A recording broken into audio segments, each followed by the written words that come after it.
बेटी दान करी रोवती पापा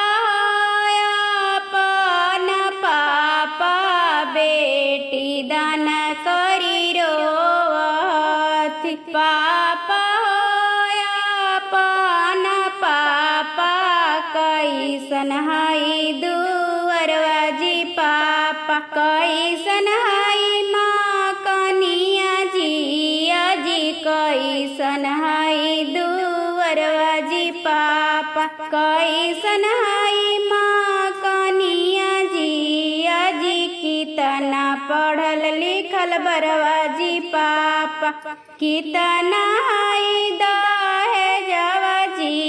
अजी कितना पढ़ल लिखल बरवा जी पापा कितना हई दहेजवा जी अजी बेटी दाना करी रोवती पापा अपन पापा बेटी दान करी रोवती पापा अपन पापा आगे गाई के गोबर से लिपल दुआरिया मिट्टी के माँ कनिया गे आगे गाई के गोबर से लिपल दुआरिया मिट्टी के माँ कनिया गे आगे आना पढ़ाऊए बरवा गे बेटी कुछु ना दहेजवा गे आगे आना पढ़ाऊए बरवा गे बेटी कुछु ना दहेजवा गे आगे तना बचन सुनलन बेटी दुलारई तीन जिया जिए तना बचन सुनलन बेटी दुलारई तीन जी आजी बेटा वाला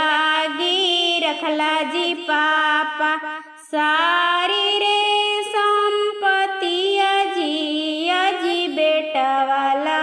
गी रखला जी पापा सारी रे संपत्ति अजी बेटिया बिहला जी पापा फूस के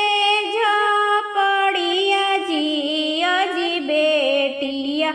बिहला जी पापा फूस के झोपड़िया जी अजी खईती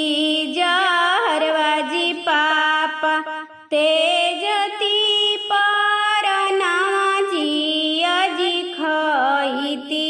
जहरवा जी पापा तेजती परनावा जी अजी चुप रह दुलारई तीन बेटी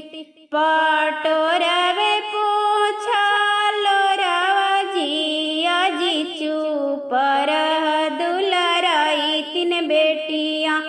चरवे पूछलो रवा जी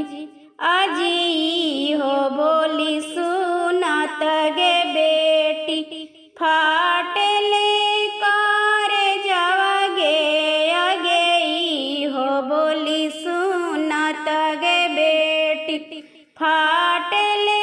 करे जवा गे बेटी दाना करी रोवती पापा अपन पापा बेटी दाना